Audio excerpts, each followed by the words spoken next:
Seguindo ainda sobre esse assunto, o Hezbollah lançou hoje novos ataques ao norte de Israel.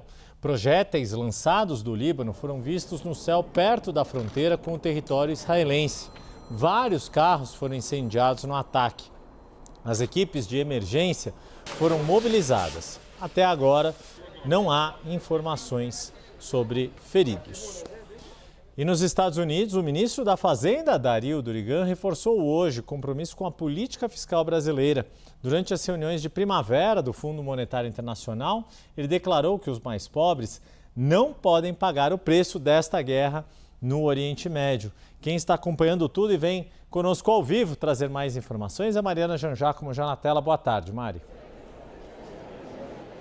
Oi, Yuri, boa tarde a todos. Yuri, a declaração oficial do ministro da Fazenda, Dario Durigan, aqui nas reuniões de primavera do FMI, chamando atenção, claro, para os efeitos da guerra no Oriente Médio, que devem orientar as economias dos países nos próximos anos, tanto que o FMI, no relatório principal, traçou 3 possíveis cenários para como a economia deve acontecer, para os impactos na economia, dependendo do desenrolar da guerra, tamanha a incerteza que a gente vive hoje. Então, nesse comunicado, o ministro da Fazenda afirmou que os países mais pobres não podem, aliás, que as populações mais pobres do mundo não devem arcar com o custo da guerra no Oriente Médio. Ele ressaltou que o novo choque produz efeitos desiguais, penalizando sobretudo as economias de baixa renda e importadoras de energia, com consequências, então, particularmente graves para os mais pobres. O ministro da Fazenda seguiu afirmando que países de renda alta devem honrar compromissos e as instituições financeiras internacionais devem intensificar os esforços, destacando a necessidade de cooperação econômica global e multilateralismo. Então, propostas, ideias defendidas pelo ministro da Fazenda. Ele também disse que pelo Brasil, por parte do governo brasileiro, o governo acolhe a recomendação do FMI para que bancos centrais avaliem corretamente o choque de preços de energia, fazendo a distinção de efeitos de curto e longo prazo, o que é extremamente difícil nesse momento. Também defendeu medidas fiscalmente neutras, combinando alívio à pobreza com mobilização de receitas, principalmente dos segmentos de maior renda e riqueza.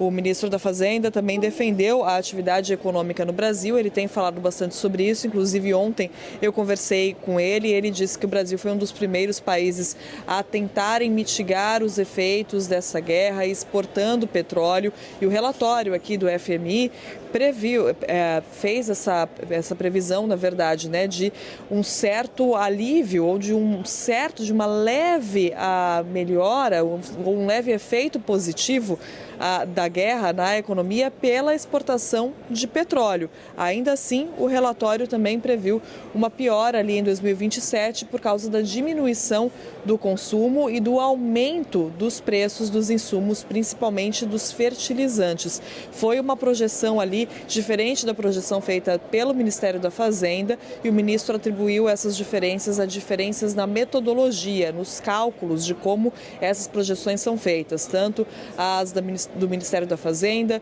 do FMI e também no Banco Mundial. E agora, então, depois dessa agenda, em que o ministro que tem participado aqui hoje cedo, ele conversou com outros ministros do G20 que estavam aqui, participaram de um café da manhã de trabalho, depois de uma reunião. Houve a divulgação desse relatório e ele tem se posicionado dessa forma, com essa declaração, defendendo o multilateralismo, cooperação e que os países mais pobres ou que as populações mais pobres não devem ter que arcar com o custo da guerra. O posicionamento oficial, do Ministério da Fazenda aqui nas reuniões de primavera do FMI em Washington. Yuri. Mariana Janjacomo, muito obrigado pelas suas informações. Um bom trabalho aí neste evento do FMI em Washington.